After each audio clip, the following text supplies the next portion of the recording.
ठीक है।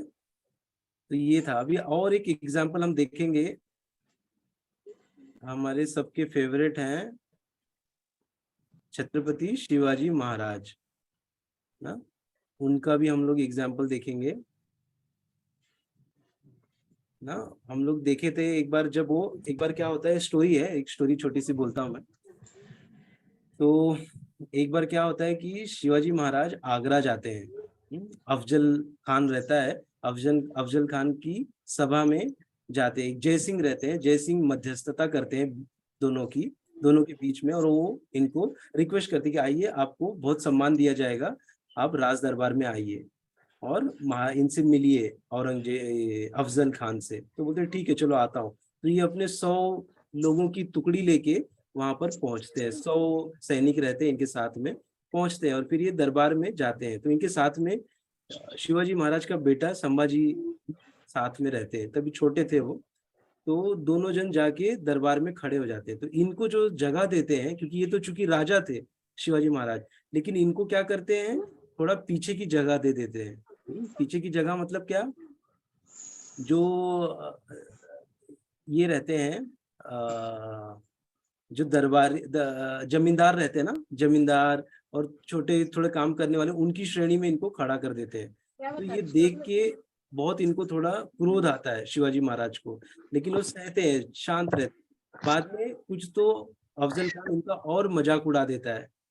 तो फिर इनसे रहा नहीं जाता और जोर से ये चिल्लाते हैं और अफजल खान को बहुत खरी खोटी सुना देते हैं। तो अफजल खान को तो इसी का इंतजार था कि कब शिवाजी महाराज कुछ उल्टा पुल्टा बोले और कब मैं इनको जेल में डालूं। तो जैसे ही बोलते हैं वो अफजल खान क्या करता है, अपने सैनिकों को आदेश देता है कि इनको बंदी बना लो, दोनों बाप बेटों को, शिवाजी महाराज को और संभाजी महाराज को, दोनों को क्या करो, बंदी बना लो। तो दोनों को बंदी बना के क्या करते हैं, ले जाके जेल में डाल देते हैं।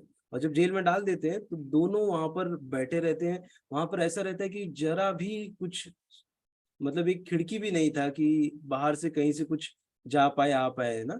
कोई दूसरा रहता तो क्या सोचता, अरे अब तो मेरी जीवन मेरा खत्म हो गया, अब तो मैं यहाँ से बाहर निकल ही नहीं पाऊंगा।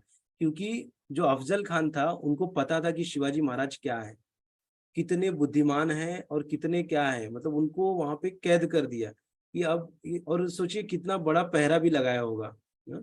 लेकिन क्या करते हैं शिवाजी महाराज, कुछ ना कुछ तरकीब सोचते रहते कि कैसे यहाँ से मैं बाहर निकलूं। तो एक बार क्या होता है कि वो बीमार होने का नाटक करते हैं, बीमार पड़ जाते हैं और बोलते हैं कि मुझे मिठाई सबको दान में देना है, तो बड़ी बड़ी मिठाइयों के डब्बे लेकर आओ और मैं उसको वो छूऊंगा और सबको दान में जाएगा।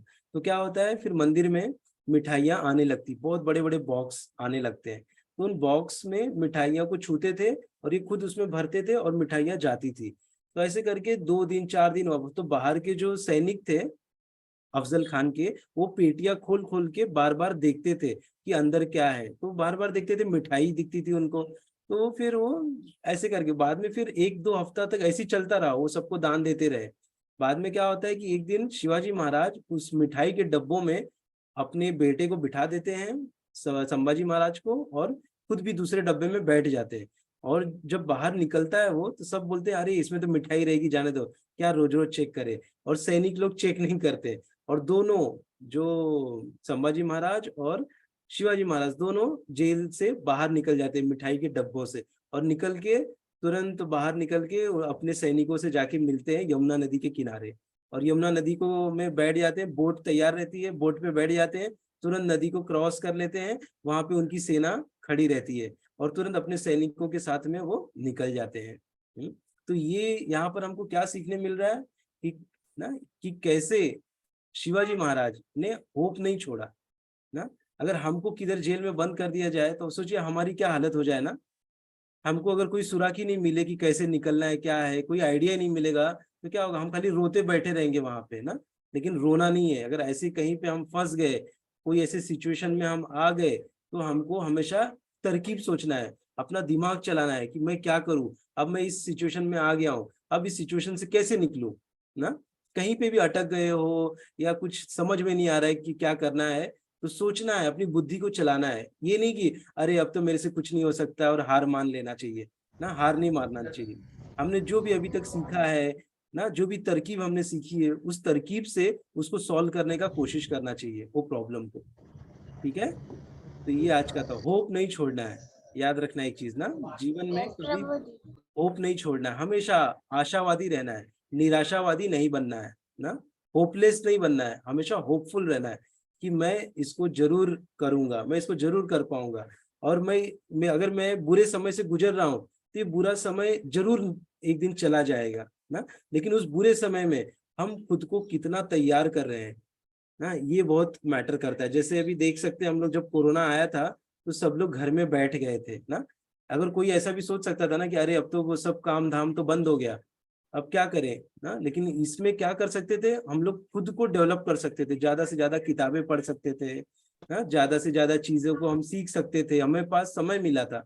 तो हमने अपने समय का यूटिलाइजेशन कैसे किया ना, ये इंपॉर्टेंट है। इसलिए समय बहुत इंपॉर्टेंट है आप लोग का, मेरा ना, तो इसको बहुत अच्छे से यूज करना चाहिए, टाइम वेस्ट नहीं करना चाहिए। ठीक है, अभी जैसे मैंने क्या किया, जैसे मैं जब ये लगा था लॉकडाउन, तो लॉकडाउन में मैंने क्या किया, लॉकडाउन में मैंने बुक्स पढ़ना चालू की। हाँ, जितनी भी आध्यात्मिक किताबें हैं वो पढ़ना चालू की, आज भी मैं पढ़ रहा हूँ, आधा घंटा रोज समय निकालता हूँ। तो इससे क्या हो गई, मुझे पता भी नहीं चला कि कब कोरोना आया कब चला गया ना, क्यों, क्योंकि मैं बुक्स ज्यादा पढ़ रहा था, मैंने अपने टाइम को यूटिलाइज किया ना, जिससे कि अभी मैं आप लोग को थोड़ा कुछ बता पा रहा हूँ ना। ऐसे ही जब भी हमारे जीवन में कुछ कैलेमिटी आती है या कुछ प्रॉब्लम्स आते हैं, तो उसमें ही हम कुछ सॉल्यूशंस भी रहते हैं, कुछ अच्छा भी रहता है, हमको अच्छा देखना है। ठीक है, तो ये था आज के स्टोरी का moral, never loss hope, always be hopeful. ठीक है।